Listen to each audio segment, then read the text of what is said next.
Mon âme bénit l'Éternel, et que tout ce qui est en moi bénisse son saint nom. Mon âme bénit l'Éternel et n'oublie aucun de ses bienfaits. Mon Seigneur et mon Dieu, notre Père qui es aux cieux, toi et toi seul, non pas moi, Seigneur, mais toi. Non pas moi, Seigneur, mais toi.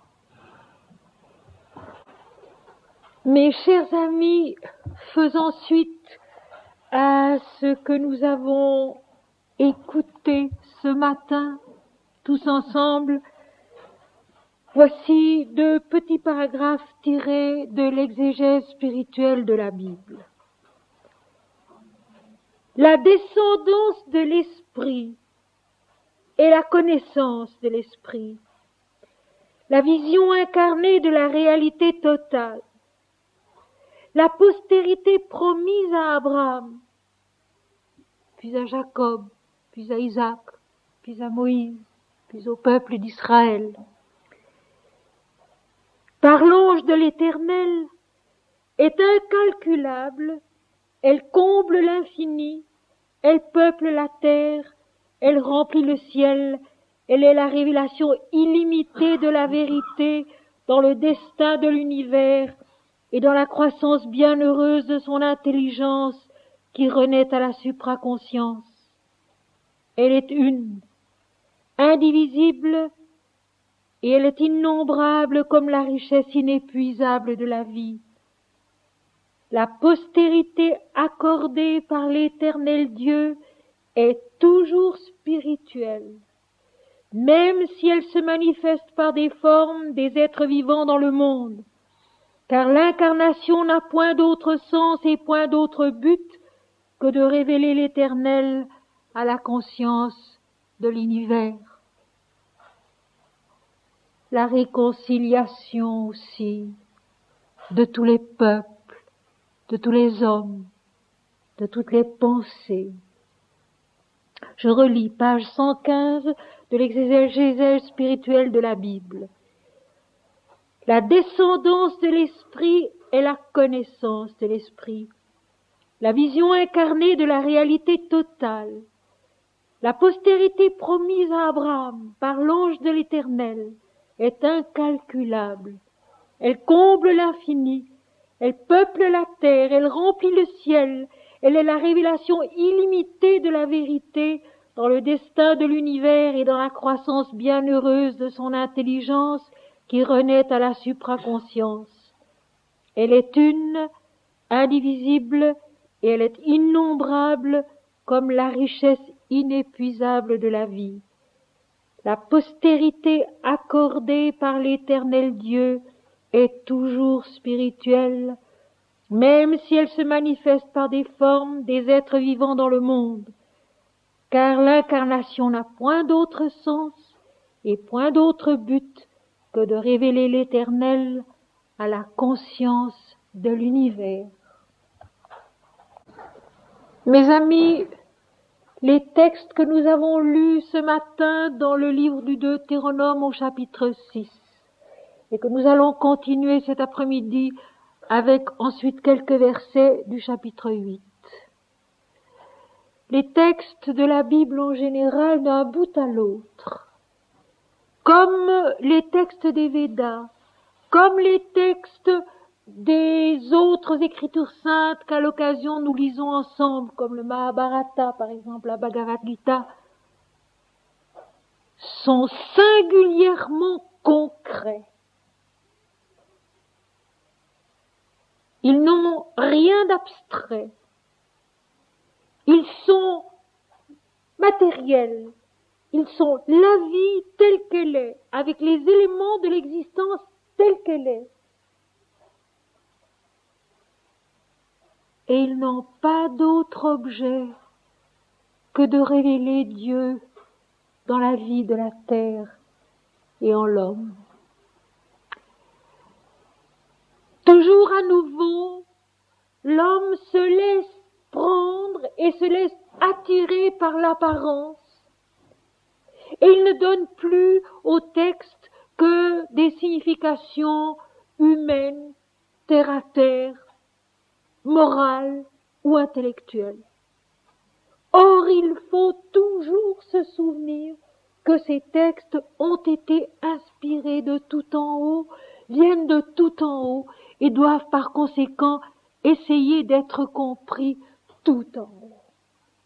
Il faut donc, ainsi que la Bible le répète à tant de reprises, monter sur la montagne pour entendre l'Éternel. Et monter sur la montagne, ce n'est pas escalader une montagne matérielle, c'est grandir intérieurement. C'est avoir la volonté de grandir intérieurement. Je voudrais ici citer une parole très simple d'une personne qui vit encore en Inde actuellement, c'est Ma Krishnabai à Anand Ashram. Elle disait, on a l'habitude de considérer qu'il y a des castes de la population qui sont plus douées que d'autres pour se développer spirituellement. On pense et on dit souvent que l'homme est fait pour la recherche spirituelle et pas la femme. Ce n'est pas vrai. On peut diviser l'humanité en deux catégories qui comprennent chacune d'elles les hommes et les femmes, ceux qui ont la volonté de grandir en esprit et en vérité, et ceux qui ne l'ont pas. Et je pense que c'est juste. Ceux qui ont la volonté, l'homme n'a pas rien à faire. Et tout le chapitre que nous avons lu ce matin dans le Deutéronome nous l'a assez montré. Mettre en pratique la loi et les ordonnances de l'Éternel. Ne pas oublier. Lier sur ses mains la loi de l'Éternel. La fixer comme un fronton entre les deux yeux. Donc, la concentration de l'esprit, les œuvres des mains. Tout le travail de l'homme n'a au fond qu'un seul sens, c'est de s'efforcer, d'avoir la volonté, la persévérance, de s'efforcer dans ce que je vous ai donné ce matin comme titre à ces 2 journées, cette marche intérieure et totale vers la victoire de l'Éternel en l'homme. Cette marche intérieure et totale vers la victoire de l'Éternel en l'homme. Et merveilleusement, cette victoire ne se remporte pas sans l'homme, mais c'est vrai que c'est l'Éternel seul qui la remporte en l'homme. C'est l'Éternel seul qui la remporte en l'homme, mais l'homme doit apprendre à suivre l'Éternel, à écouter ses instructions. Écoutez, vous vous rappelez le verbe de ce matin, écoutez la loi et la mettre en pratique chaque jour. Et je répète parce que c'est important, non pas comme quelque chose d'extérieur à nous, mais comme l'authenticité intérieure de notre propre nature.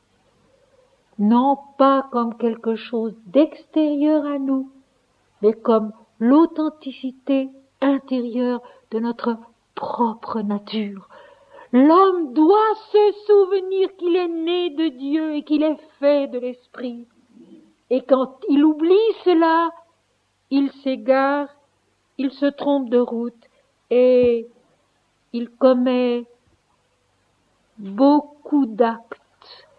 Il émet beaucoup de pensées qui sont fausses et qui sont destructrices. Ce matin, nous en étions arrivés donc, chapitre 6 du Deutéronome, au verset 12 Lorsque tu mangeras et te rassasieras, garde-toi d'oublier l'Éternel qui t'a fait sortir du pays d'Égypte, de la maison de servitude. Donc, ce pays, ce bon pays que l'Éternel donne à son peuple, à l'humanité tout entière, parce qu'Israël est une partie de nous-mêmes, c'est le royaume de Dieu. C'est le pays de la révélation intérieure. C'est le pays de la richesse, de la fécondité, de l'abondance intérieure spirituelle qui permet à l'homme de grandir, de se multiplier matériellement, c'est sûr, mais spirituellement d'abord. Spirituellement d'abord. Tu craindras l'Éternel ton Dieu et tu le serviras et tu jureras par son nom, c'est-à-dire tu n'auras confiance qu'en lui. Tu ne verras de vérité qu'en lui. Tu craindras, nous l'avons vu ce matin, le véritable amour est fait d'une certaine crainte, le véritable amour est fait de respect, et c'est celui-là qu'entend l'Éternel. Tu craindras l'Éternel, ton Dieu, l'Éternel, l'impersonnel, qui est en même temps ton Dieu personnel qui t'instruit et qui te guide, et tu le serviras.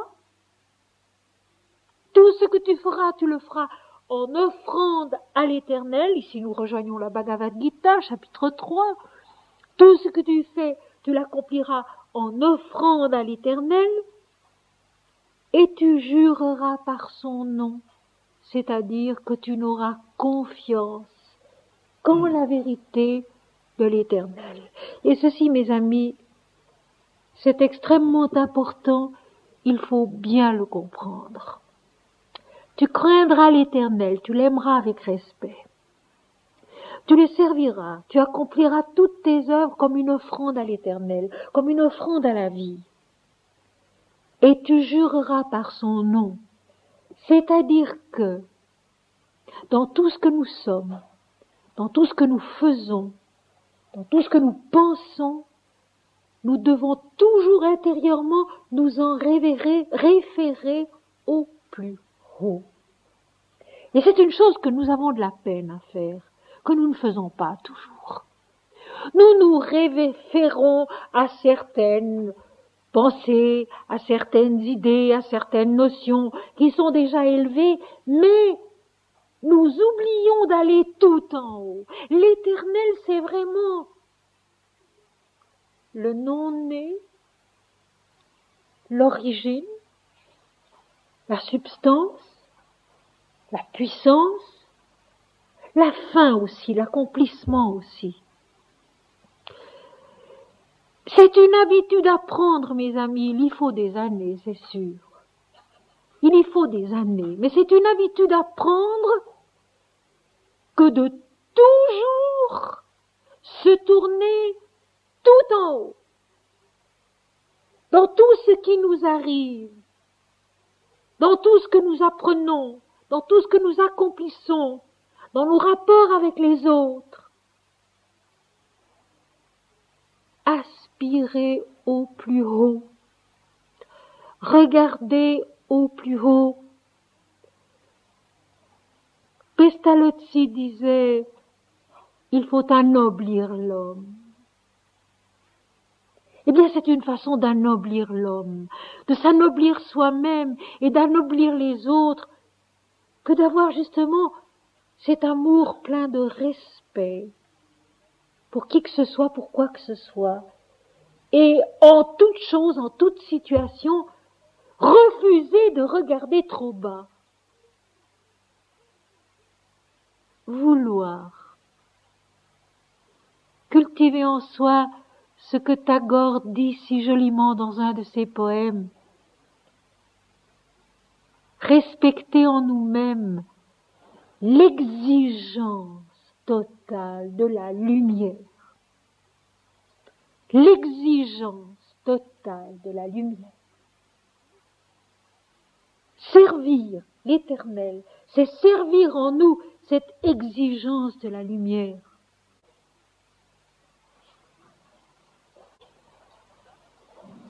de la beauté, de la sainteté. Jésus dira dans le chapitre 17 de l'évangile Saint-Jean, « Je me suis sanctifié moi-même afin qu'il soit sanctifié. » Et ce matin, quand il était question que l'Éternel dise dans sa loi, « Tu inculqueras la loi à tes enfants, à tes fils. » Et j'ai dit non pas comme quelque chose d'extérieur, mais vivre la loi, la chanter, la répéter dans sa maison, comme il est dit dans le texte. Tu en parleras dans ta maison, tu en parleras en voyage.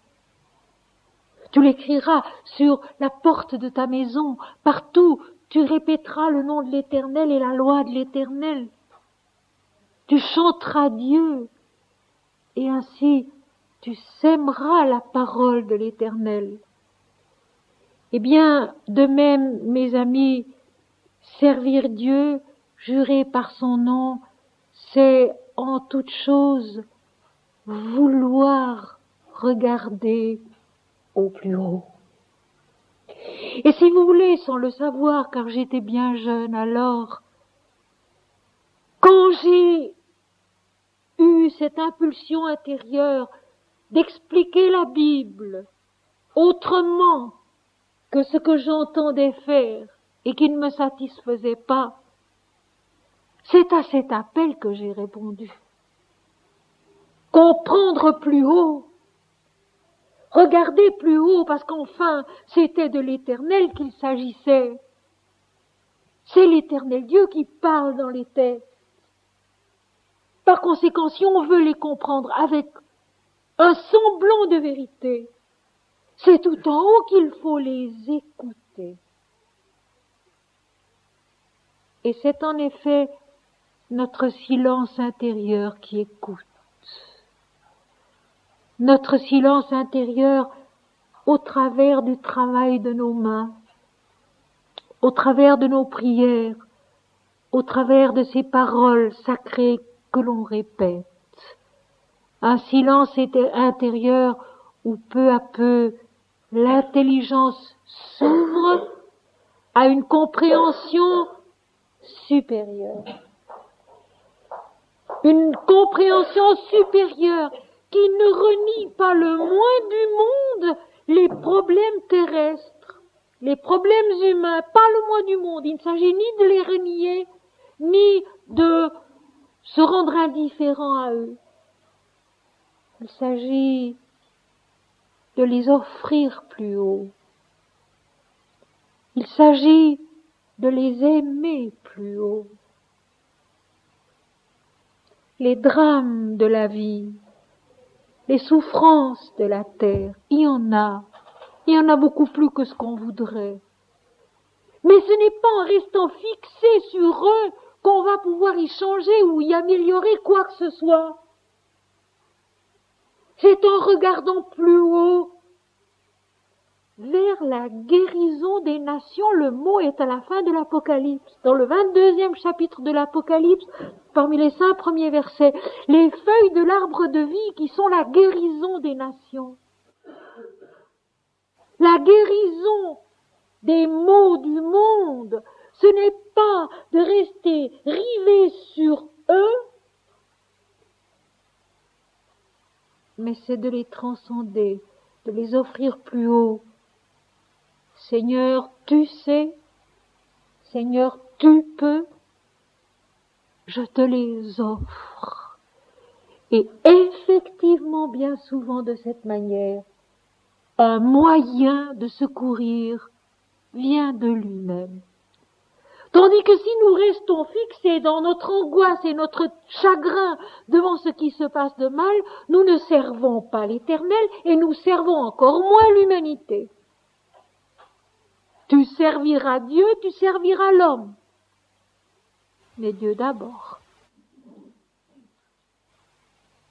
Il y a dans l'histoire un exemple que j'aime citer.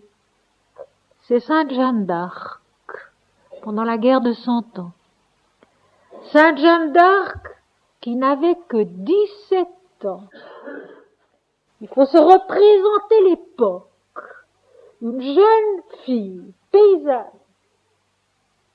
sans instruction, bergère, à 17 ans, dans le temps d'alors, qui, inspirée de tout en haut, s'en va à la tête d'une armée d'hommes et remporte des victoires sensationnelles. Stratégiquement aussi, quand on lit vraiment l'histoire de Jeanne d'Arc, faite sérieusement, on est impressionné sous le coup de ce qu'elle a fait, cette jeune fille, en quelques mois. Bouter les ennemis hors de France, sacrer le roi à Reims, et puis elle voulait marcher sur Compiègne et rejoindre Paris. Et elle a été arrêtée parce qu'on ne l'a plus suivie, et elle a été livrée aux Anglais. Mais son plan de marcher ensuite sur Compiègne et de regagner Paris était juste. Quel était son mot d'ordre? Dieu premier servi. Dieu premier servi. D'abord Dieu et ensuite l'homme.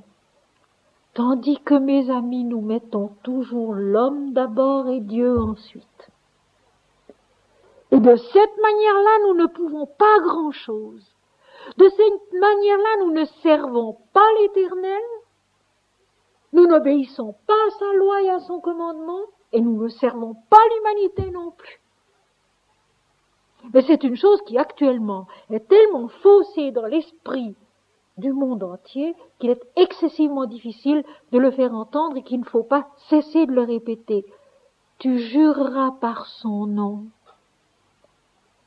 Tu n'auras confiance qu'en son nom, en sa puissance qui fait, qui sait, qui est. Et c'est tout. Tout à l'heure, nous le reverrons au chapitre 8 du Deutéronome. Garde-toi de penser, c'est moi qui ai fait. C'est admirable que ça se trouve dans la Bible, que ça se trouve dans l'Ancien Testament. Garde-toi de penser, c'est moi qui ai fait.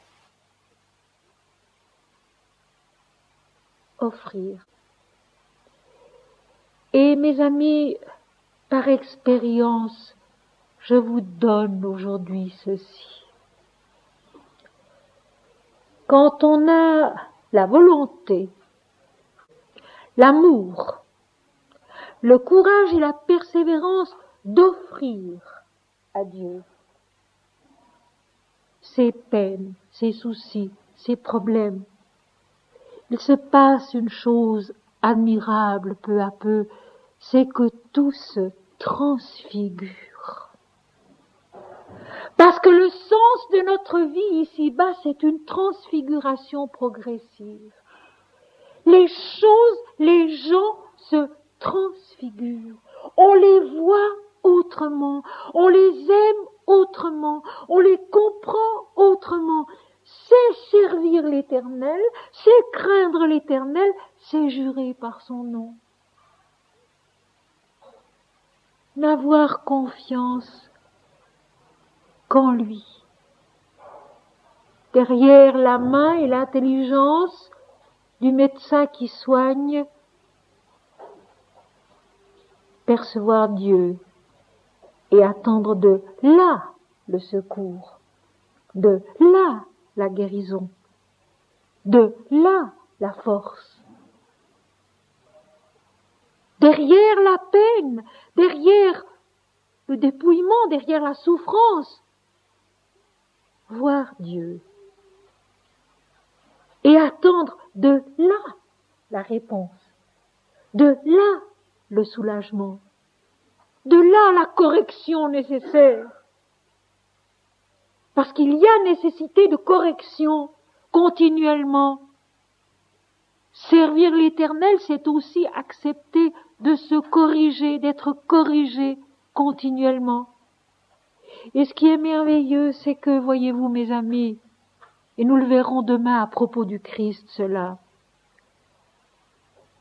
Ce n'est pas l'homme qui accomplit sa sadhana ou son ascèse, c'est Dieu en lui. Ce n'est pas l'homme qui accomplit sa sadhana ou son ascèse, c'est Dieu en lui, c'est l'Éternel qui fait.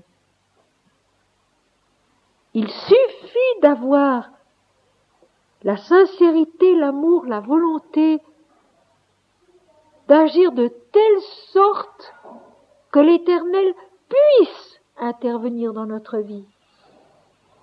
Au lieu de lui barrer la route, au lieu de lui fermer la porte, l'image de ce matin, tu écriras sa loi sur ta porte.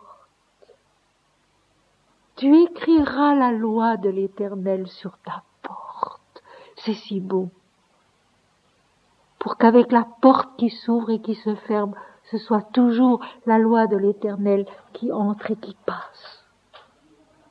Dans notre pensée, dans notre corps, dans notre vie, dans notre demeure concrète.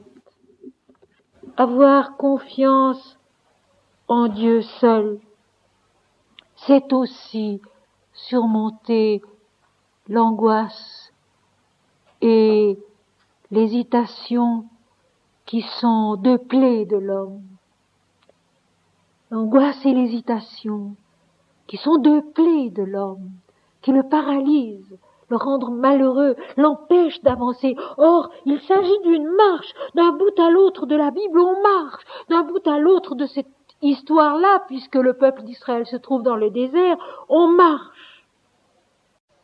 Et maintenant, vous n'irez point après d'autres dieux, d'entre les dieux des peuples qui sont autour de vous.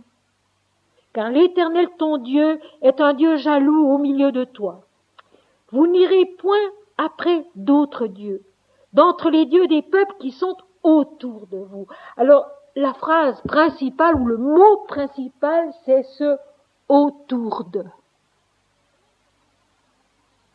Vous n'irez pas vers des dieux extérieurs, parce que Dieu est en vous. L'Éternel le dit, Jésus le dira, les sages de l'Inde le disent et l'ont dit, Swami Vivekananda l'a dit, Dieu est en nous, Saint Augustin l'a répété, Dieu est en nous. Vous n'irez pas vers d'autres dieux, les dieux des peuples qui sont autour de vous.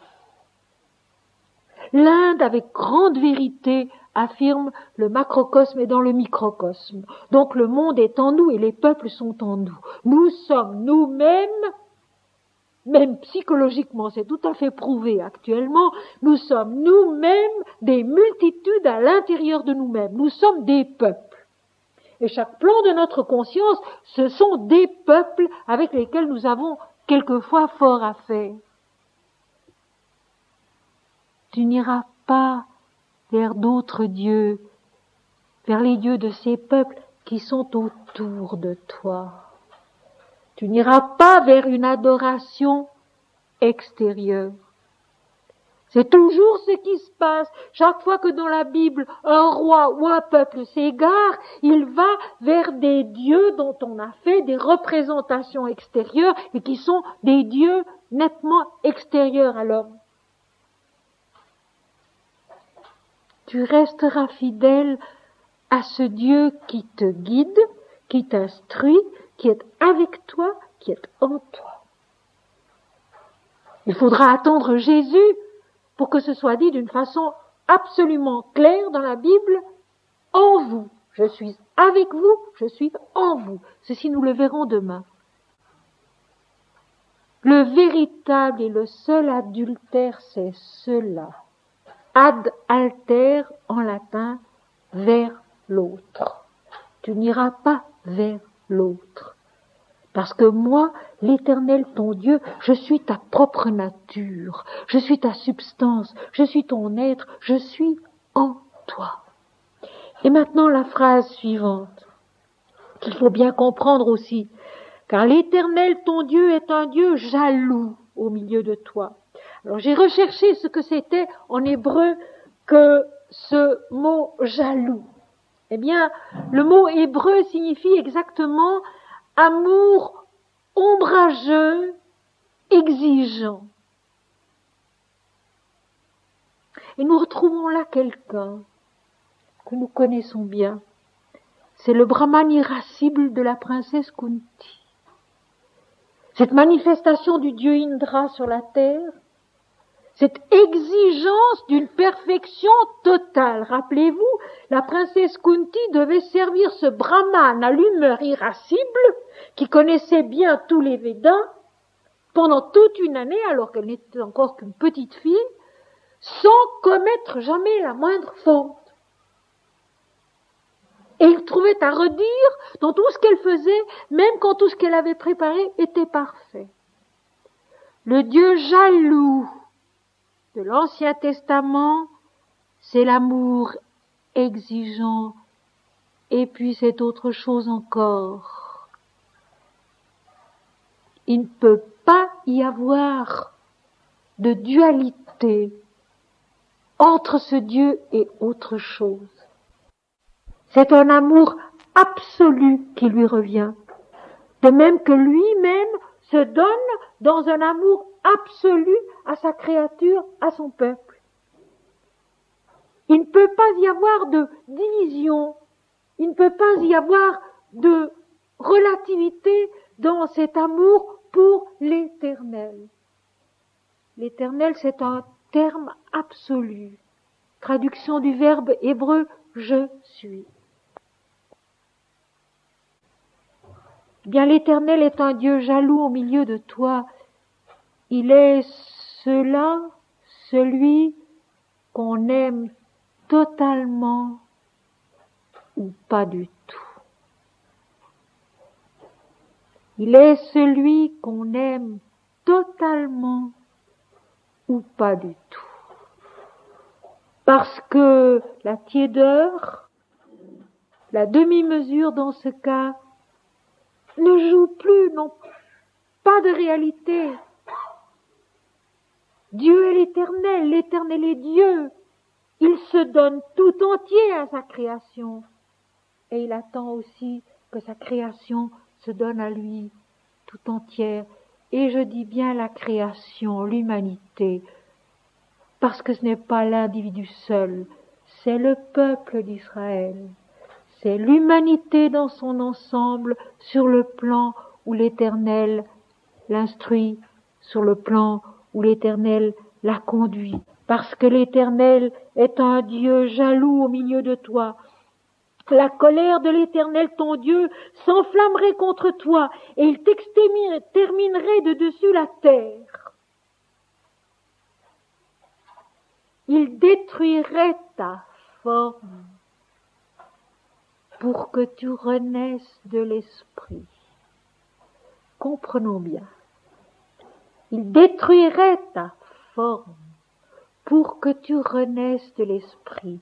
Parce que la jalousie, la colère, la malédiction de l'Éternel, en réalité, c'est sa miséricorde. C'est le dieu Indra de l'Inde, qui n'admet en l'homme, dans le sacrifice du sage, aucune faille, aucun égoïsme, aucun attachement à soi-même.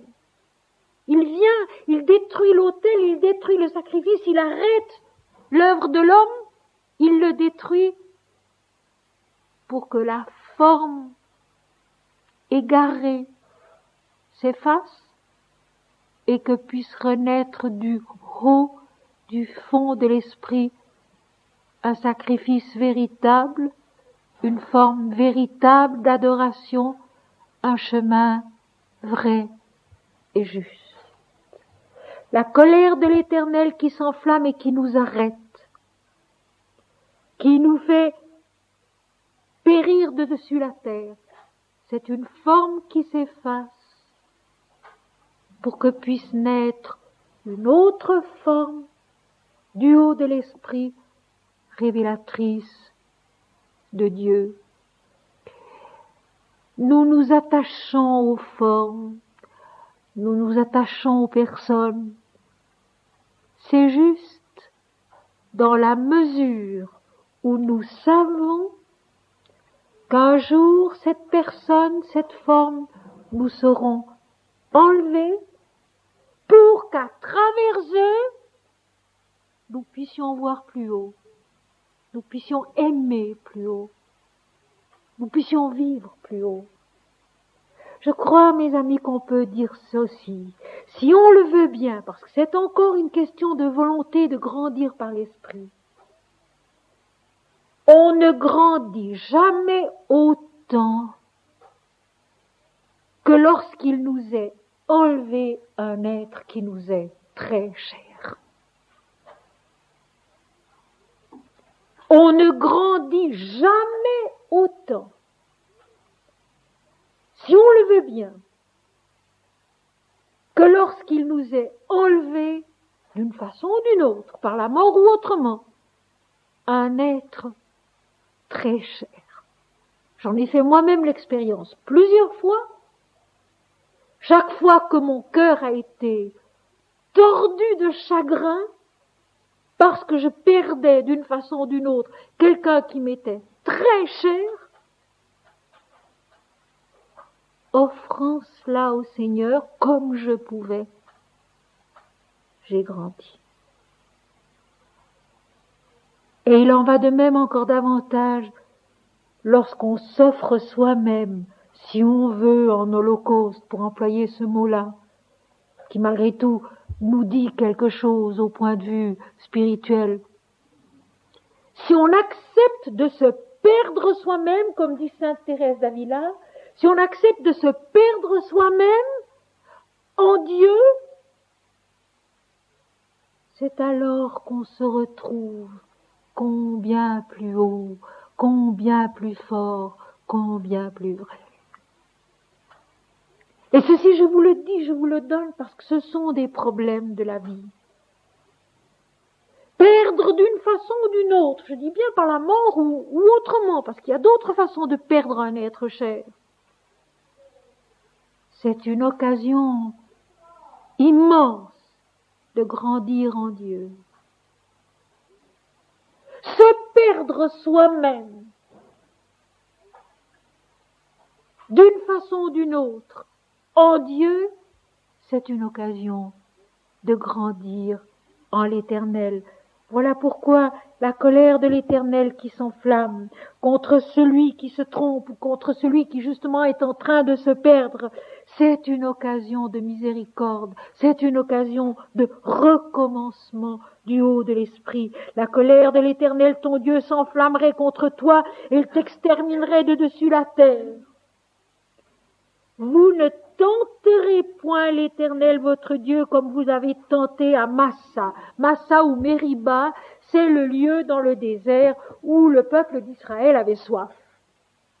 Il avait soif, et il s'est mis à murmurer contre Moïse et Aaron et contre l'Éternel parce qu'il avait soif et il regrettait l'Égypte où il pouvait boire selon sa soif.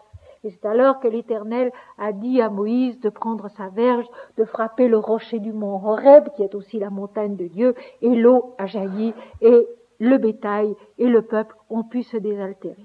Tu ne tenteras pas l'Éternel ton Dieu. Eh bien, mes amis, je crois que ça, c'est un des dangers de notre époque. Tenter Dieu. Tenter Dieu, déjà avec la science qui va si loin, qui découvre tant de choses et qui apparemment rend l'homme tout puissant. Tenter Dieu en oubliant que cette science aussi ne vient que de l'Éternel en l'homme et qu'il faut par conséquent l'offrir à l'Éternel et ne pas l'employer sans vertu. C'est tenter l'Éternel. Et puis tenter l'Éternel, c'est aussi devenu un peu l'apanage de beaucoup d'adeptes du yoga. Dieu sait si j'aime le yoga. Dieu sait si je le respecte. Je pense à il y a 40 années ou un peu plus, j'étais très jeune encore, lorsque j'ai appris à le connaître à travers un Ramakrishna à travers un Swami Vivekananda, puis par un Sri Aurobindo, et puis par Swami Siddheswarananda, que j'ai rencontré personnellement, et qui était quelqu'un d'absolument admirable, jeune et beau et pur, absolument. Et combien, à l'époque, ce yoga qu'on découvrait était encore tout empreint de la pudeur de l'Inde, de la discrétion, de cet enseignement millénaire qui ne devait en aucun cas être un motif de propagande, en aucun cas un motif de rassembler le plus de gens possible pour faire le plus de yoga possible, pour arriver au plus de résultats possibles. C'était absolument contraire au yoga. Et Swami Vivekananda, et Sri Aurobindo, et Swami Ramdas, et Sri Ramakrishna, tous, et Swami Siddheswarananda aussi, combien, répétaient « Attention, le yoga est dangereux si l'homme n'est pas assez pur pour le pratiquer.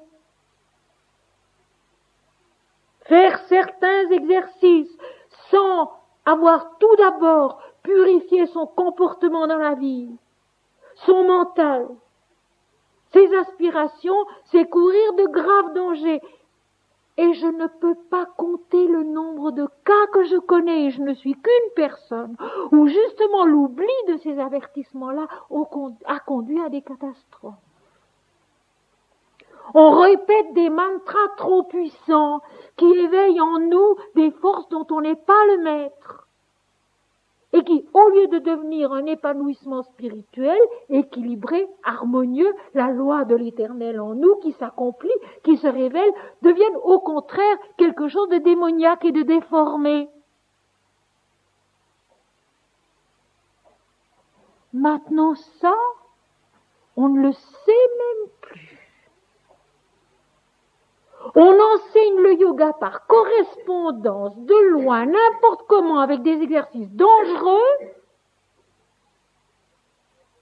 sans penser une seconde au danger qu'on fait courir aux gens crédules qui suivent ces indications-là. Et c'est tenter Dieu. C'est tenter Dieu.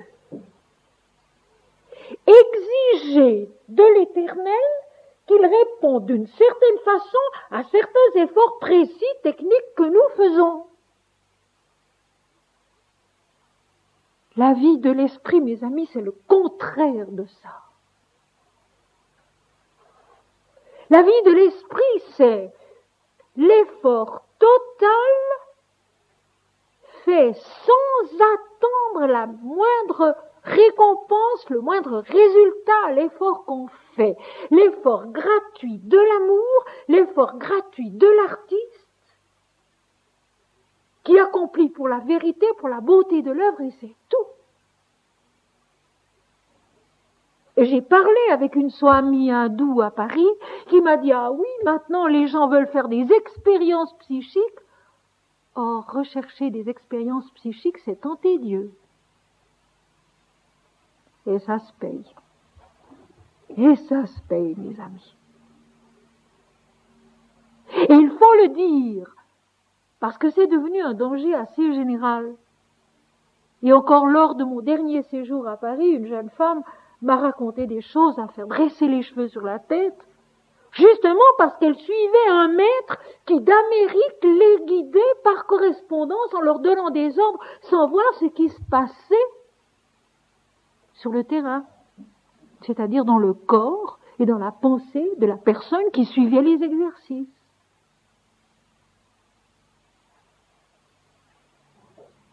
Ce n'est pas d'exercice qu'il s'agit, je vais vous dire. Le yoga est basé sur des asanas, des postures. Donc, une position dans laquelle on est offert, ouvert à l'influence de l'esprit. C'est ça le yoga. Des asanas, des postures dans lesquelles on est immobile sans rien vouloir, sans rien chercher, sans rien demander, sans tenter Dieu, mais où on est ouvert, offert à l'influence. Je préfère le beau mot français influence que celui qu'on emploie beaucoup, l'influx divin, l'influence divine, où on est ouvert, offert à l'influence divine. Et cette influence, elle fera, mes amis, ce qu'elle veut. Non pas ce que nous aimerions bien vivre ou savoir, mais ce qu'elle veut. Et maintenant, si dans ces asanas, dans ces positions, dans ces postures, dans ces prières, dans ces offrandes qu'on fait de soi, il se passe quelque chose pour nous de nouveau, d'insolite. Il ne faut pas courir le raconter aux voisins. Il faut le garder pour soi.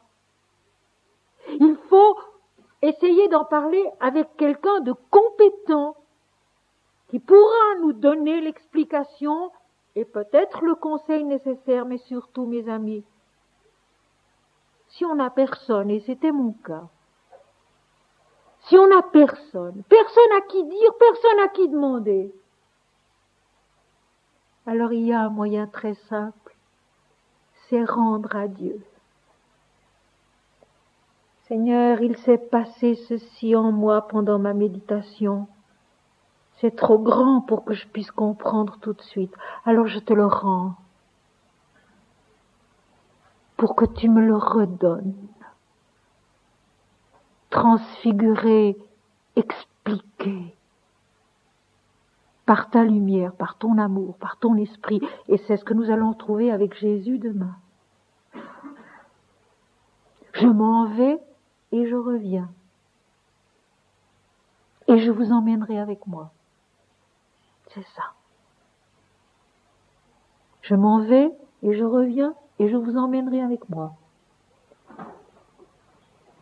Si dans nos méditations, si dans nos postures, si dans nos pratiques saines et simples et humbles et discrètes, il se passe quelque chose. Et bien sûr, il peut se passer quelque chose. D'abord, il faut se garder d'en parler. C'est Swami Vivekananda qui dit si justement, le yogi ne fait rien d'extraordinaire, il fait ce que tout homme devrait faire ou devra faire un jour. Il s'accomplit lui-même, il accomplit ce qu'il porte en soi, les forces et les qualités qu'il porte en soi, il les exploite complètement, mais c'est tout, rien de plus, il ne fait rien d'extraordinaire. Mais le vrai yogin est silencieux et il est discret. Dans le yoga d'aujourd'hui, on est plus discret en général. Surtout dans les grandes organisations. Les petites écoles de yoga bien humbles et bien secrètes, celles-là font encore du bon travail. Mais les grandes organisations, non. Ils ont cédé à la propagande, qui est déjà fausse. Ils font du prosélytisme. Ils font toutes sortes de choses qui sont interdites par le yoga, et ce n'est pas le yoga. Alors, si dans une posture que nous aimons prendre, où nous sentons que nous pouvons nous offrir mieux à Dieu, nous concentrer mieux sur lui, comme dit le texte ici du Deutéronome, les frontons entre les deux yeux, la concentration de la loi de l'Éternel, de la pensée de l'Éternel, de son nom, entre les deux yeux. Si il nous arrive quelque chose, une forme de révélation, nous ne la comprendrons certainement pas tout de suite. Alors il ne faut pas s'en inquiéter. Il faut la rendre à Dieu pour que lui l'accomplisse en remontant tout en haut. Dans mon journal spirituel, j'ai expliqué cela en disant ceci: lorsqu'on a vécu une sorte d'extase et qu'on soit ensuite capable de se laisser repartir jusque dans l'absolu. C'est une preuve qu'elle est vraie. Si on ne le peut pas, attention, attendons, ne pensons rien, n'y touchons pas, rendons à Dieu ce qui appartient à Dieu et attendons qu'il nous explique, qu'il nous révèle. Et l'explication vient, et la révélation vient. Tu ne tenteras point l'Éternel ton Dieu comme vous l'avez tenté à Massa, où vous avez pensé, si Dieu ne nous donne pas à boire par son prophète Moïse, eh bien il n'est pas Dieu. Si Dieu ne me donne pas la révélation que je veux obtenir, il n'est pas Dieu. Ce n'est pas un langage de l'amour, cela. Ce n'est pas un langage de la vérité, cela. Ce n'est pas un langage de l'esprit, cela. Seigneur, me voici pour faire ta volonté et tout sera bien comme tu voudras. Mais vous observerez les commandements de l'Éternel votre Dieu, ses ordonnances et ses lois qu'il vous a prescrites. Tu feras ce qui est droit et ce qui est bien aux yeux de l'Éternel, afin que tu sois heureux et que tu entres en possession du bon pays que l'Éternel a juré à tes pères de donner, après qu'il aura chassé tous tes ennemis devant toi, comme l'Éternel l'a dit. Voilà quantité d'explications encore à donner au sujet de ces versets. Et je trouve que c'est merveilleux, parce que ce livre du Deutéronome, on ne l'ouvre en somme jamais. Et que de splendeur! Et que de splendeur, finalement! Vous observerez les commandements. Donc tu aimeras l'Éternel ton Dieu de tout ton cœur, de toute ton âme, de toute ta force. Tu le serviras, tu aimeras ton prochain comme toi-même. Et il en découle les autres commandements que nous avions vus l'année passée. Mais maintenant ceci. Tu feras ce qui est droit et ce qui est bien aux yeux de l'Éternel. Et Jésus, ceci se trouve dans l'Évangile selon saint Marc au chapitre 7, versets 8 et 9. Et Jésus assez durement dit aux pharisiens, vous faussez facilement les commandements de Dieu pour en faire des traditions d'hommes. Alors faire ce qui est droit aux yeux de l'Éternel, c'est quoi? C'est encore une fois regarder et non pas dire ceci est mal, ceci est bien, tu es condamnable, toi tu recevras une récompense. Tout cela n'a absolument rien à voir avec l'éternité. Dans l'éternité, il n'y a ni punition ni récompense, il y a l'être. Je suis, tu es, rien d'autre. Alors ce qui est droit aux yeux de l'Éternel, ce qui est bien aux yeux de l'Éternel, c'est ce qui toujours tend vers le haut, tend vers cet amour dont nous avons dit ce matin qu'il n'était pas une préférence. On préfère ceci ou celui-ci à cela ou celui-là, et on rejette celui-ci pour préférer celui-ci. Être l'amour dans le monde, c'est cela aimer selon l'Éternel.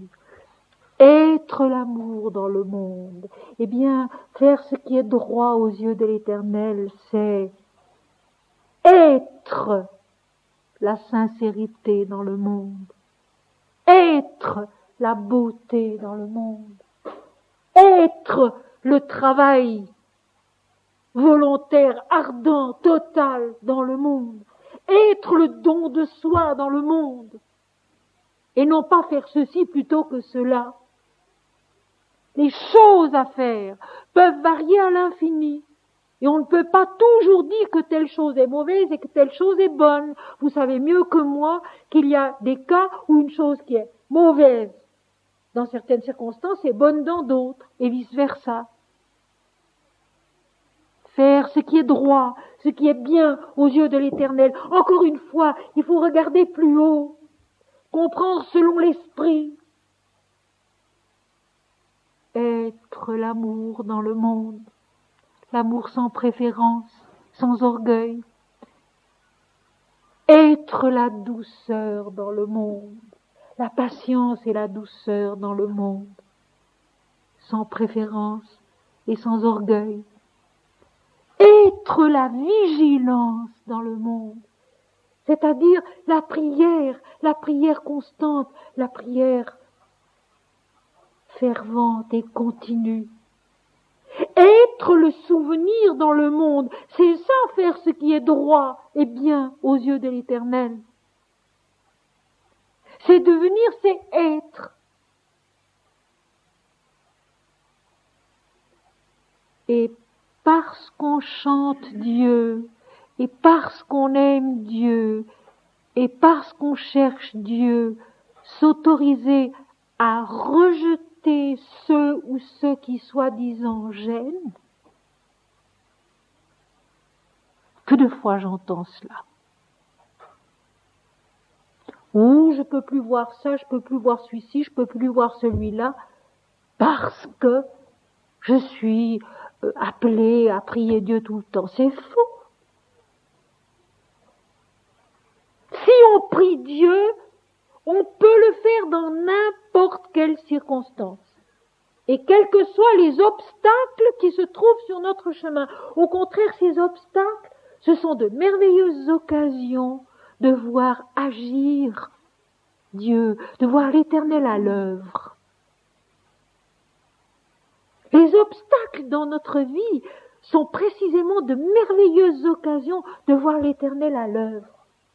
Comment il s'y prend, lui, quand on le laisse faire, pour lever l'obstacle, pour changer l'obstacle, au contraire en une occasion merveilleuse de grandir en lui. Il faut le croire, cela. Et dans l'Inde, où on aime sourire, savoir que l'Éternel est farceur, que Dieu est farceur, que Rama, que Krishna sont des coquins, qui nous rattrapent au contour. Quand on a bien mal pensé, bien mal compris, quand on s'est bien énervé contre des obstacles qui s'entêtent dans notre existence, et que tout d'un coup il nous montre que ces obstacles, ils n'existaient pas. Ils n'existaient qu'en nous, dans notre façon de voir les choses. On dit, et c'est joli et c'est juste, un saint triste est un triste saint, ça nous le savons tous. Un saint triste est un triste saint. La piété est gaie. La foi en l'Éternel et l'obéissance à ses commandements, la mise en pratique de ses lois, c'est quelque chose de joyeux, de tonique et non pas de triste.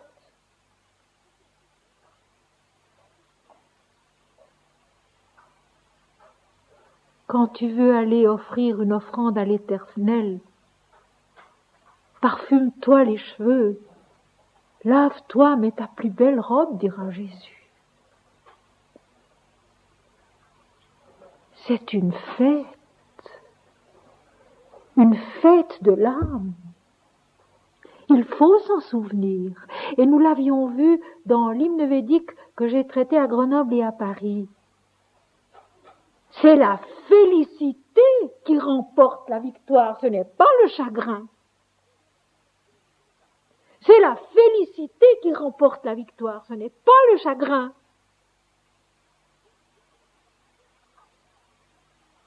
Le chagrin, il faut apprendre à le chasser doucement. Je crois que il est faux de vouloir opprimer, réprimer certaines choses qui montent du fond de nous-mêmes avec vérité. Et le chagrin fait partie de ces choses-là. Il faut apprendre à calmer le chagrin avec douceur, avec des paroles bonnes, belles, de la musique bonne, belle, des textes bienfaisants. C'est la mère de Pondichéry qui disait « Il faut traiter le corps comme un petit enfant, avec beaucoup de patience et beaucoup de douceur. » Eh bien, c'est vrai. Il faut traiter la peine qui a aussi le droit d'être vécue. La peine, elle a le droit d'être vécue. Et je pense que c'est faux de vouloir la refuser. La peine, elle a le droit d'être vécue. Mais la vivre en Dieu, c'est autre chose. Seigneur, je pleure, mais je pleure en toi. Seigneur, je pleure, mais je pleure en toi. Et c'est tout autre chose. Seigneur, je me décourage, mais je me décourage en toi. Seigneur, j'ai l'impression que je m'égare, que je ne sais rien, que je ne comprends rien, mais je le fais en toi. Il y a un exemple historique de cette prise de conscience de ne rien savoir, mais de le faire très haut. C'est Socrate, lorsqu'il dit « Je sais seulement que je ne sais rien ». Il le dit très haut, Socrate. Il ne le dit pas tout en bas. Il le dit étant le philosophe qu'il est, étant le penseur qu'il est, étant l'intelligence qu'il est. Très haut, il dit « Je sais seulement que je ne sais rien. Seigneur, je sais seulement que je pleure en toi. » Et le chagrin et l'obstacle deviennent une grâce, se transforment en une bénédiction. Et ceci c'est vrai, mes amis. Ce ne sont pas des histoires qu'on raconte. On peut, chacun de nous, en faire l'expérience. Tu feras ce qui est droit et ce qui est bien aux yeux de l'Éternel. Tu agiras haut. Tu penseras haut. Haut dans tes assises, comme disent les Védas. Et les assises de l'homme, eh bien, c'est le physique, le vital et le mental. Tu penseras haut. Haut dans tes assises, comme disent les Védas.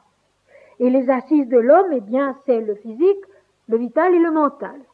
Haut dans tes assises. Tu seras propre et droit dans ta vie matérielle, propre et droit et honnête dans ta vie mentale.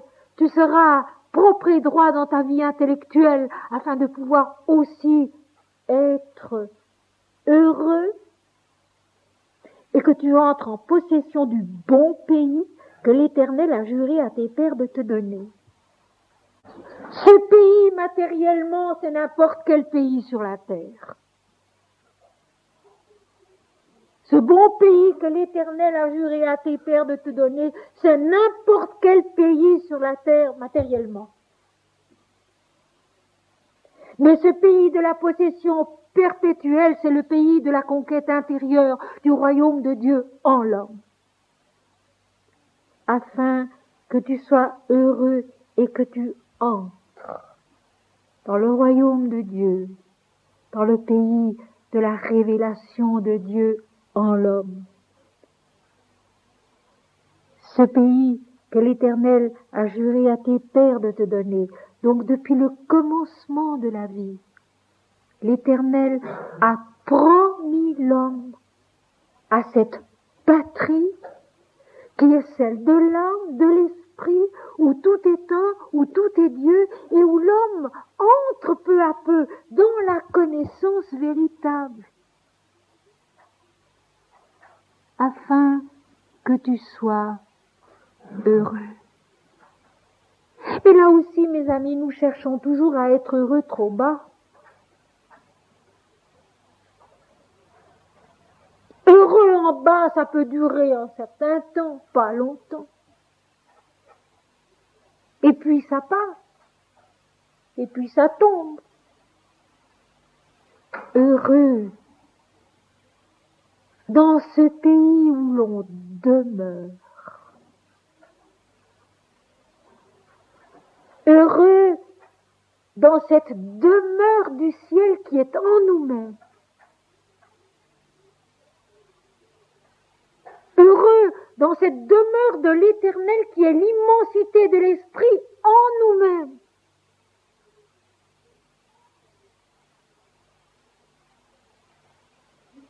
N'oublions pas ce que l'Éternel a juré à nos pères de donner à l'homme. C'est l'éternité, c'est l'infini lumineux, c'est l'illumination de la transfiguration, c'est la béatitude inaltérable de la connaissance qui est vie et qui est félicité indivisiblement. Satchidananda en hindou. La possession perpétuelle, ça ne peut pas être quelque chose de concret sur la terre où tout passe, où tout nous est prêté, mais où rien ne nous appartient jamais. Tandis que nous pouvons périr 10 000 fois, cela révélé en nous demeure. Parce que cela est tout. Parce que cela est je suis. Afin que tu sois heureux et que tu entres dans la connaissance de la vérité, la seule délivrance qui soit. Mais mes amis, il faut se rendre compte et il faut se répéter que cette connaissance de la vérité qui nous est promise, dans laquelle nous avons à entrer et dans laquelle nous entrons peu à peu au travers de tous les obstacles et de toutes les grâces qui nous sont données, c'est tout autre chose que ce que nous pouvons imaginer. C'est tout autre chose. La nature de Dieu, de l'Éternel, c'est autre chose que ce que nous savons. La nature de l'Esprit Saint, de l'illumination, de la transfiguration, de la vérité, de la Jérusalem nouvelle, c'est autre chose que ce que nous savons. Il faut l'accepter d'avance, cela. Je sais seulement que je ne sais rien. Que ce qui sera révélé, ce qu'un jour je verrai, je saurai, je ne pouvais pas me l'imaginer avant. Et au fond, ce qu'il y a de merveilleux, on peut le recevoir dans la condition la plus misérable.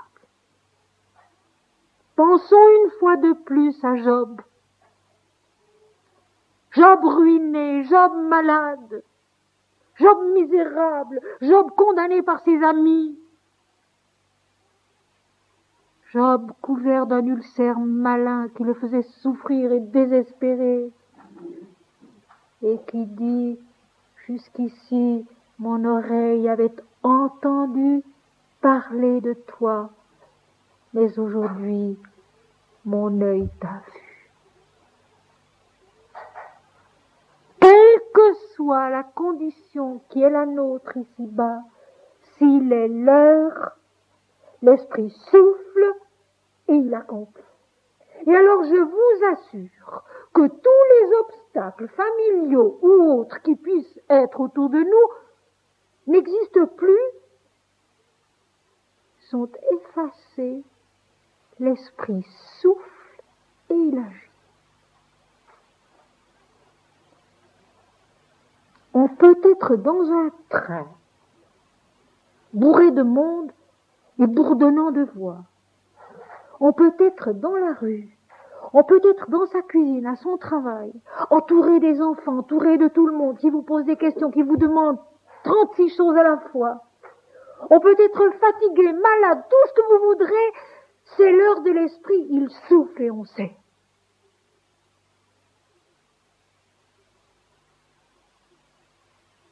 Un quart de seconde suffit. Il souffle et on sait. On est saisi. On est irradié. On est heureux. Et on entre dans la demeure de l'Éternel, qui est notre pays, en possession perpétuelle. Et on sait, comme il sera dit dans l'Apocalypse, qu'on n'en sortira plus. Même si les circonstances de la vie terrestre ne changent pas, même si elles restent tout à fait semblables à ce qu'elles étaient, avec encore plus de devoirs, encore plus de tâches, encore plus de responsabilités, encore plus de monde autour de soi, on est entré dans le pays de Canaan, où coule le lait et le miel,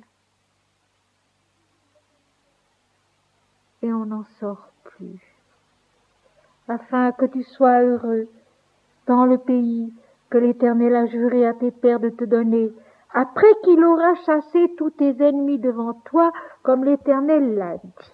Alors bien sûr, exégèse habituelle, concrète, intellectuelle, extérieure, les ennemis, ce sont ceux qui sont en face de nous, autour de nous, et bien non. Les ennemis à surmonter et à chasser sont en nous-mêmes. Et c'est l'Éternel qui en triomphe, qui les chasse. Voilà pourquoi je répète toujours cette même prière qui est tellement bienfaisante et salvatrice.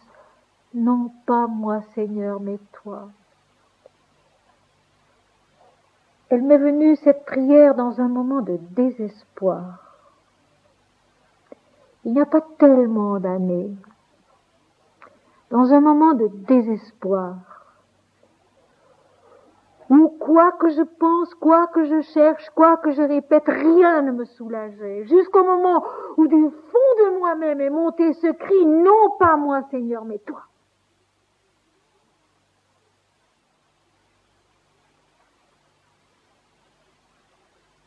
Non pas moi Seigneur, mais toi. Et tout est dit.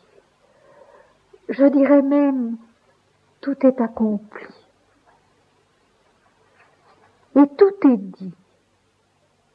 Je dirais même, tout est accompli. Quand on peut, avec vérité, dans n'importe quelle circonstance, se ressaisir au bout d'un moment, ça ne vient pas tout de suite, hein. Au bout d'un moment, se ressaisir et dire non pas moi Seigneur, mais toi, non seulement tout est dit, mais tout est accompli. L'acceptation, la soumission et le bonheur heureux dans le pays de la vérité où on est rentré. Je passe maintenant au chapitre 7, dont je voudrais quand même dire quelques versets, et puis ensuite quelques versets du chapitre 8. Le passage est tellement important et tellement beau, nous avons le temps, si vous n'êtes pas trop fatigués, je veux traiter autant de versets que possible parce que ils sont importants, ils sont beaux, et cela ne nous est pas toujours donné de pouvoir nous attarder ainsi à des textes aussi importants. Donc il s'agissait du chapitre 6 du Deutéronome, maintenant du chapitre 7, dont je ne lirai que quelques versets, et puis quelques versets du chapitre 8 qui sont, à mon avis, magistraux. 7 verset 1. Lorsque l'Éternel ton Dieu t'aura fait entrer dans leur pays dont tu vas prendre possession. Absolument pas comme un Napoléon qui entre dans un pays avec ses armées pour en prendre possession. Pas du tout. Ne nous y trompons pas, parce qu'on s'est trompé. Parce qu'on a vu Israël victorieux par les armes et par les trompettes de l'Éternel contre des peuples qui ont été chassés. Ce n'est pas ça. Ça a pu être vrai historiquement. Ça, je ne le discute pas du tout. Je n'étais pas là, je n'en sais rien. Mais c'est donner trop peu de valeur au texte que de rester là. C'est avoir trop peu d'exigence de la lumière que de ne pas regarder plus haut, que de ne pas chercher à comprendre plus haut. Tu vas prendre possession et qu'il chassera devant toi beaucoup de nations, 7 nations plus nombreuses et plus puissantes que toi. 7. Encore une fois. Les 7 purifications, les 7 fois 7 purifications, avec l'unité de l'Éternel. Nous retrouvons donc toujours cela qui est dans les Védas. Les 7 nations, les ennemis. Alors nous n'allons pas énumérer des fautes caractéristiques de l'homme sur la terre, non.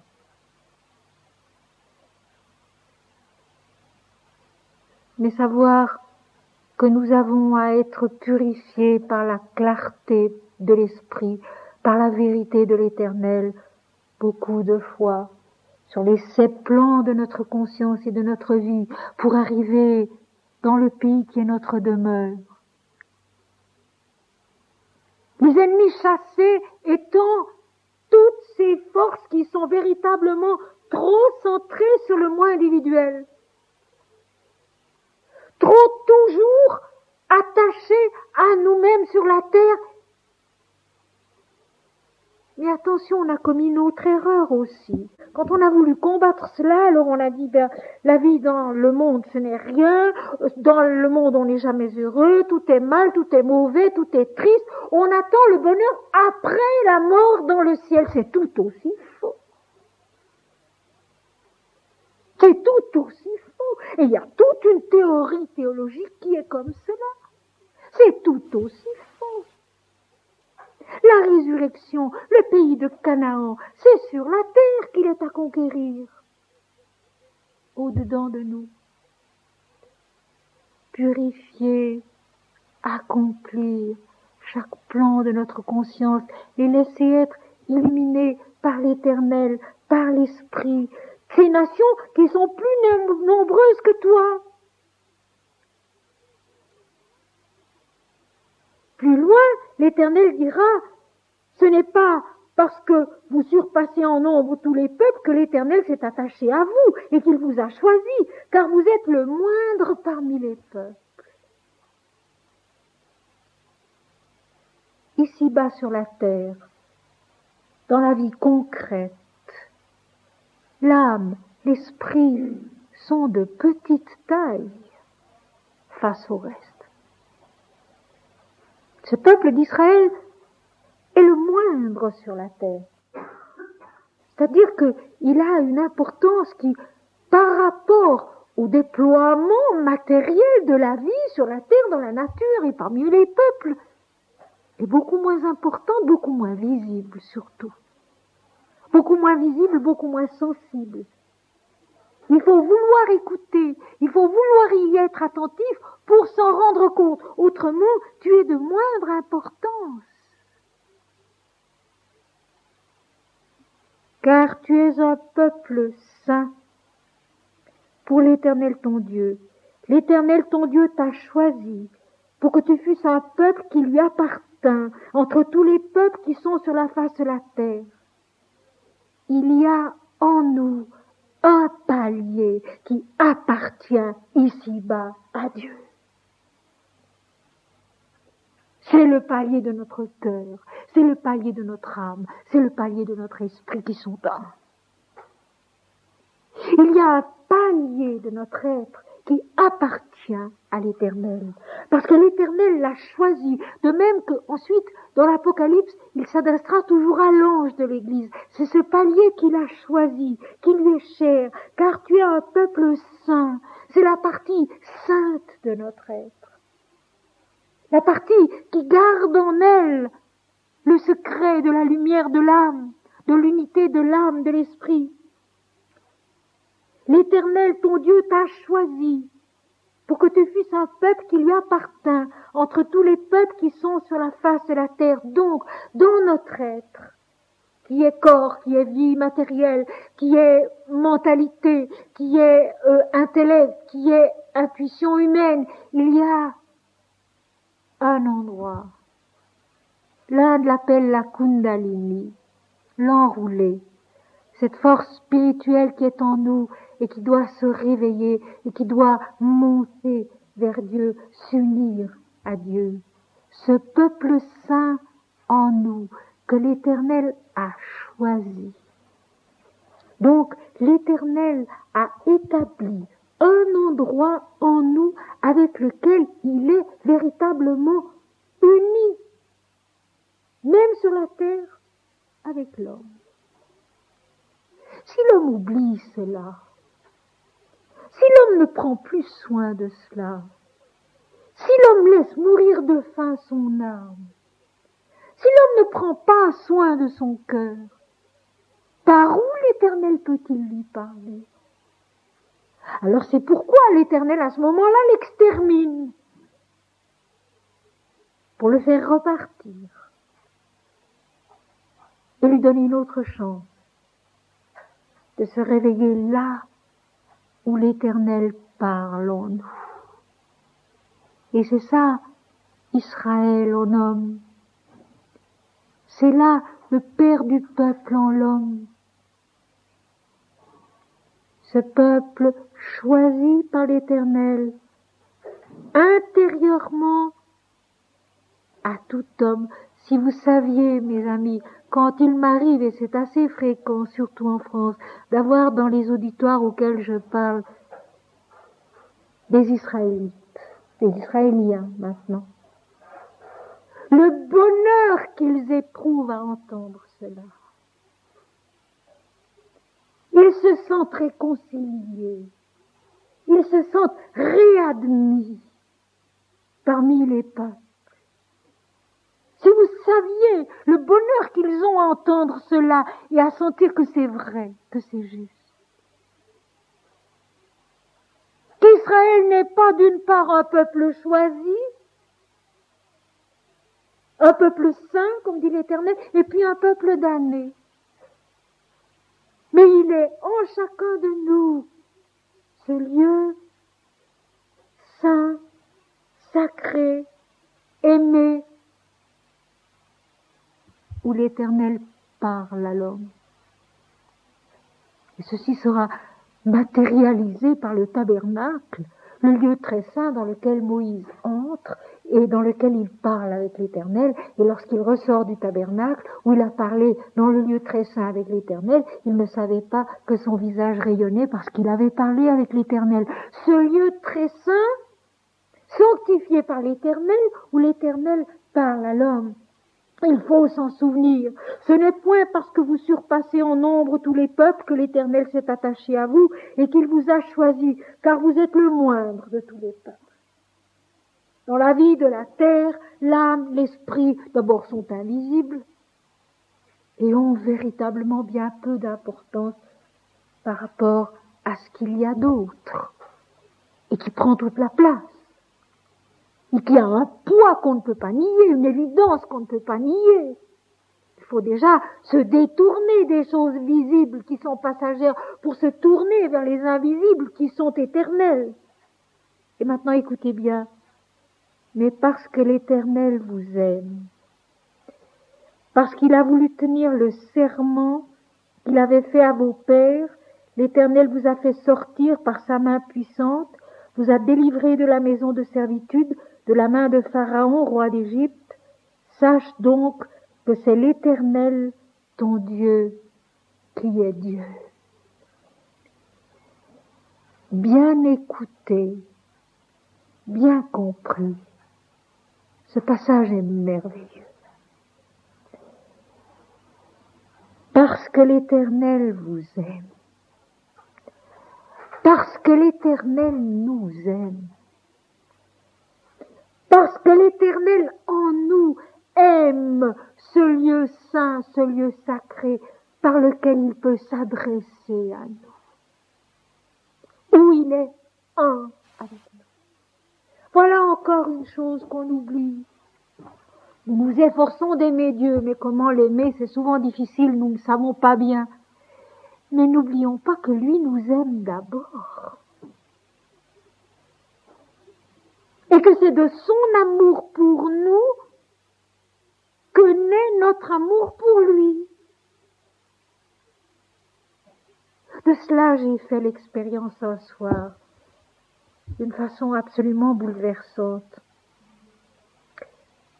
J'étais seule dans ma chambre haute et je regardais une photographie de Mananda Mahi que j'ai sur mon bureau toujours. J'étais fatiguée, je n'avais pas beaucoup de temps pour faire ma prière, mais j'étais là, centrée sur cette photographie et tout à coup, j'ai ressenti avec une violence intense l'amour de Ma qui devenait mon amour pour elle. C'était concret. L'amour de Ma qui devenait mon amour pour elle.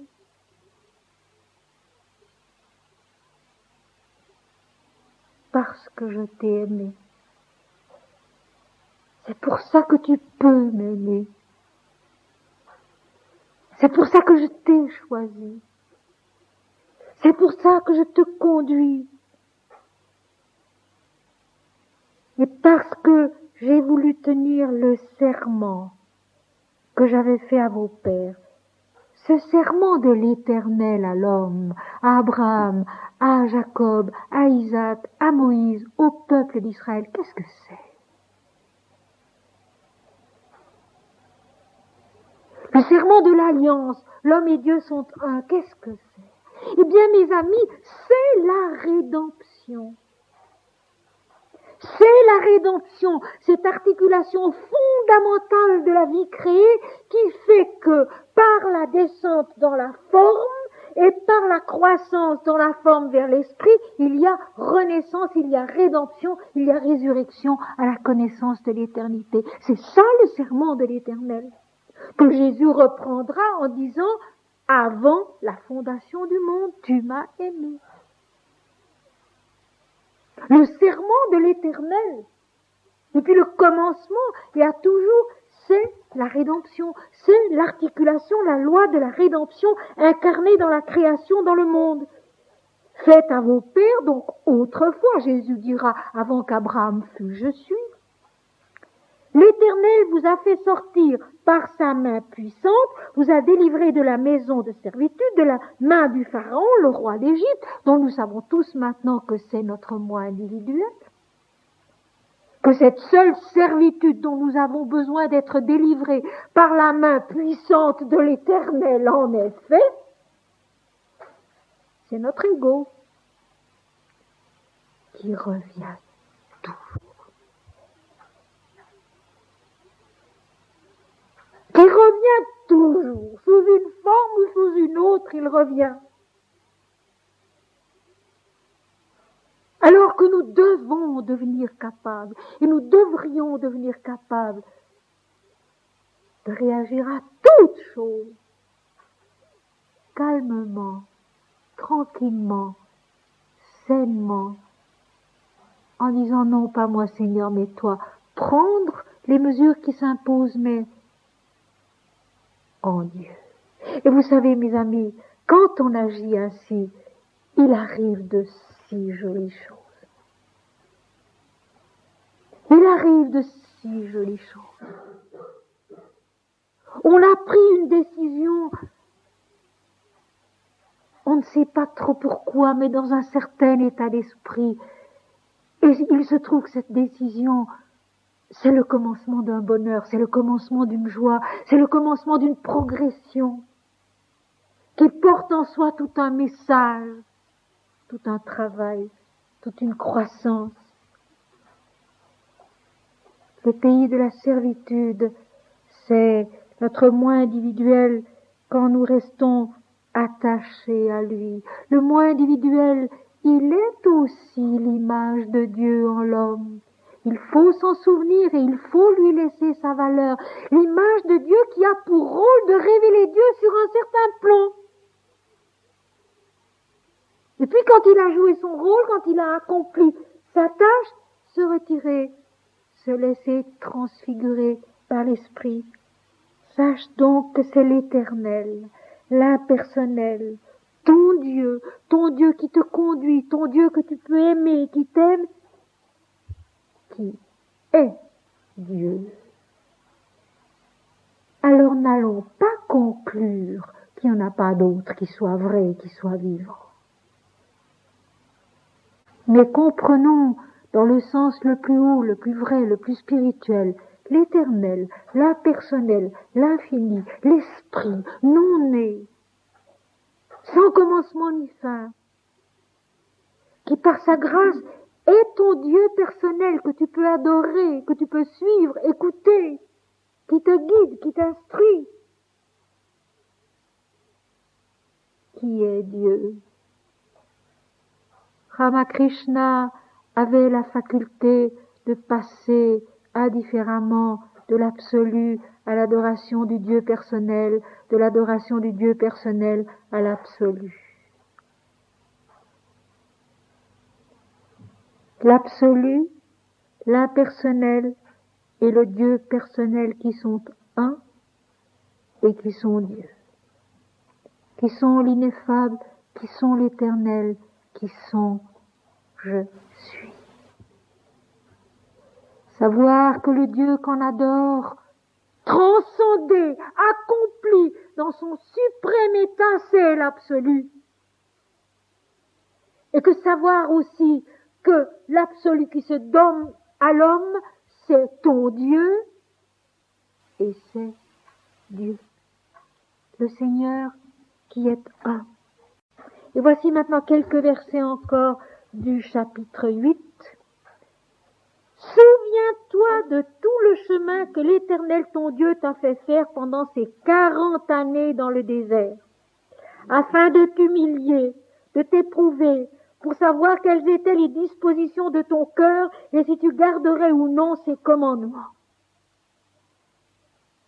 L'Éternel a instruit, l'Éternel a guidé, l'Éternel a éprouvé, pour voir si l'homme obéirait, se souviendrait, adorerait dans n'importe quelle circonstance et n'importe quelle condition. Il t'a humilié, il t'a éprouvé pour savoir quelles étaient les dispositions, et puis à un autre moment, il parlera de ce grand et affreux désert dans lequel il t'a conduit pendant 40 années. L'épreuve nécessaire. L'épreuve nécessaire. Mahananda Mahi dit très joliment, si nous n'avions pas d'épreuves, nous nous endormirions. Nous avons besoin d'épreuves pour être réveillés, pour être rendus attentifs, pour recommencer à écouter, car autrement nous n'écouterions plus du tout. Il t'a humilié, il t'a fait souffrir de la faim, et il t'a nourri de la manne que tu ne connaissais pas et que n'avaient pas connu tes pères, afin de t'apprendre que l'homme ne vit pas de pain seulement, mais que l'homme vit de tout ce qui sort de la bouche de l'Éternel. Verset capital. Il t'a fait avoir faim. Tu as eu soif, tu as eu faim.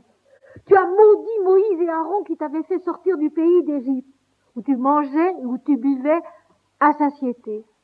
Dans l'esclavage, mais à satiété. Soumis à l'ego, mais à satiété.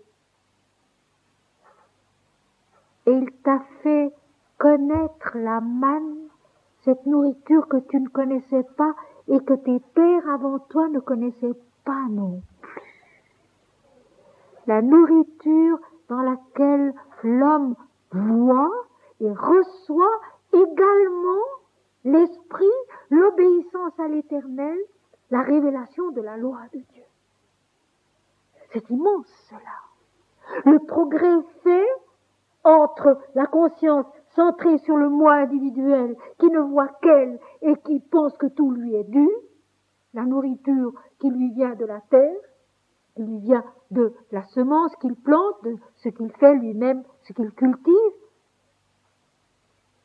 et cette autre nourriture, la manne qui vient du ciel et qui fait comprendre à l'homme que la nourriture dont il a besoin, c'est une nourriture dans laquelle il devient capable de voir l'Éternel et d'obéir à l'Éternel. Rappelez-vous, il était interdit d'en garder. Chacun osait en prendre une certaine quantité pour son besoin et le besoin de sa famille. Et ceux qui en mettaient de côté, eh bien les vers s'y mettaient et le lendemain, la manne était pourrie, était gâtée. La nourriture qui nous vient de Dieu, la nourriture de l'Esprit qui vient de la bouche de l'Éternel et qui est exactement adaptée à notre besoin. C'est aussi tenter Dieu que de vouloir en manger plus qu'il y en a ou plus qu'il en faut.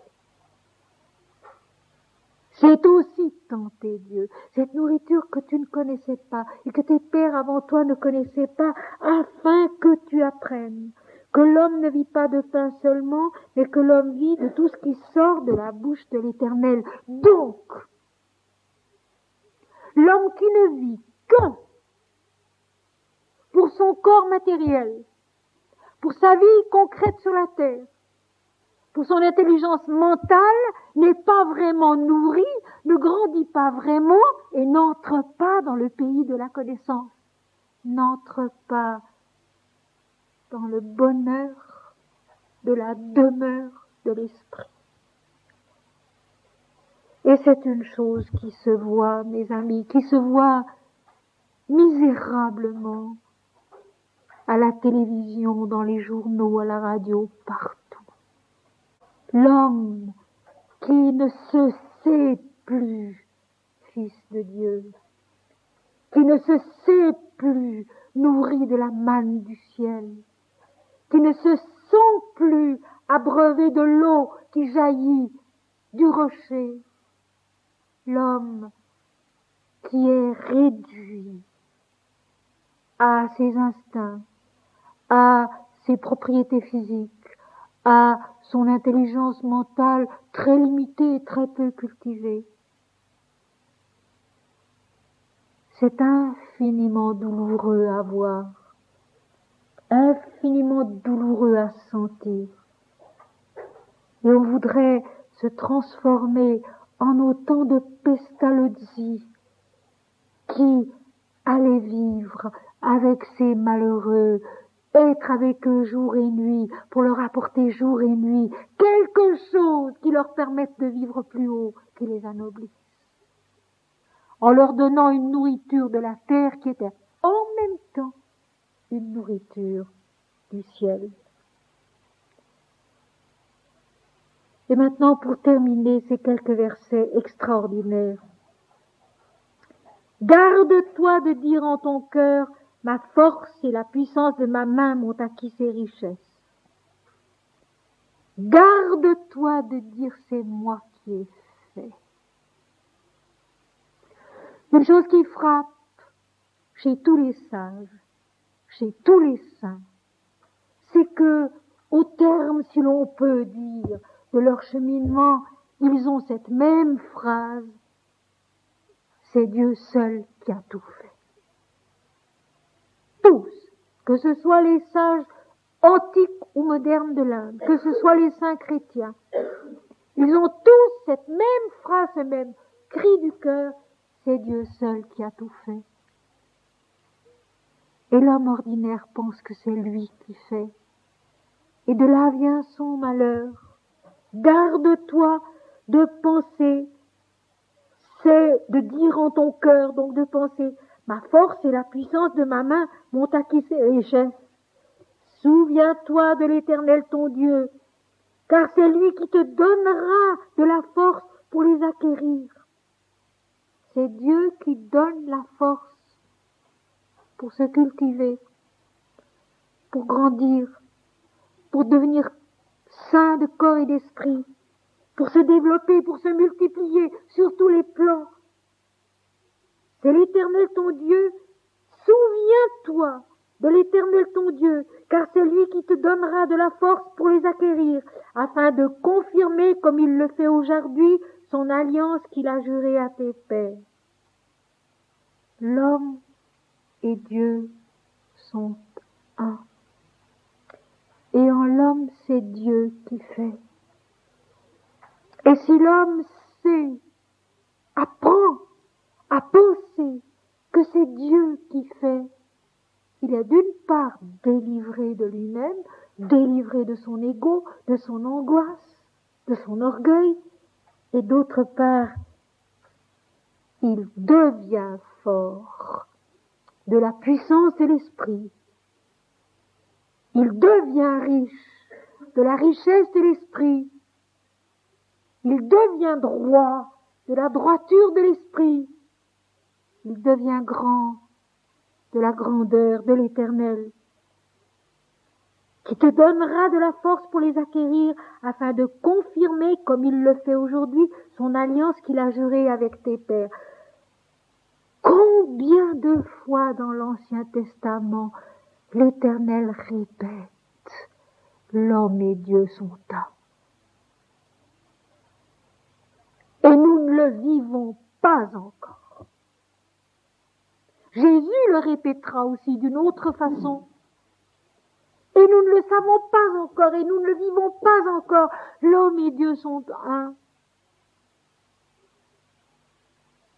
Non pas pour manifester une puissance spectaculaire, mais pour être cela qui est vrai, et par conséquent beau et bon sur la terre et au-delà. Israël est le moindre parmi les peuples, non pas pour accomplir des choses spectaculaires ou pour manifester une puissance extraordinaire, mais pour être sur la terre cela qui est beau, qui est vrai, qui est bon, pour être l'amour divin sur la terre, rayonnant sur toute la vie. Si tu oublies l'Éternel ton Dieu, et que tu ailles après d'autres dieux, si tu les sers et te prosternes devant eux, je vous déclare formellement aujourd'hui que vous périrez, et c'est ce qui se passe. L'idolâtrie, c'est l'adoration de l'ego. Et l'adoration de l'ego conduit à la mort, parce que c'est un mensonge. Le seul péché, c'est de dire « je suis ce corps ». La nourriture qui nous est destinée, c'est la manne du ciel. C'est ce qui sort de la bouche de l'Éternel. Il faut s'en souvenir. Le seul péché, c'est de dire « je suis ce corps ». Si tu vas hors de toi adorer d'autres dieux que celui qui est en toi, tu périras. Et c'est ce qui se passe. L'égoïsme, l'orgueil détruisent par la loi même de l'Éternel qui est parfaite. Vous périrez comme les nations que l'Éternel fait périr devant vous, parce que vous n'aurez point écouté la voix de l'Éternel, votre Dieu. Sache donc que ce n'est point à cause de ta justice que l'Éternel ton Dieu te donne ce bon pays pour que tu le possèdes, mais c'est à cause de sa miséricorde. Mais c'est à cause de son amour. C'est parce que je vous ai aimé.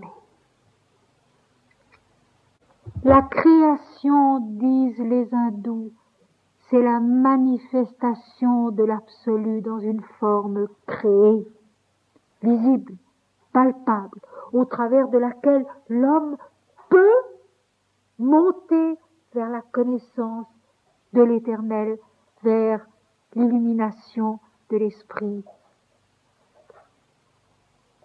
Et cette création, elle est née de l'amour.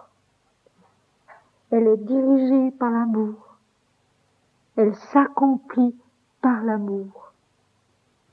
Dans la loi de l'Éternel, qui est la vérité, l'harmonie, l'équilibre de chaque être et de l'univers entier. Parce que je t'ai aimé. Voici une série de textes tirés de l'Ancien Testament qui sont certainement parmi les plus beaux qui nous aient été donnés de lire ensemble voici 14 années.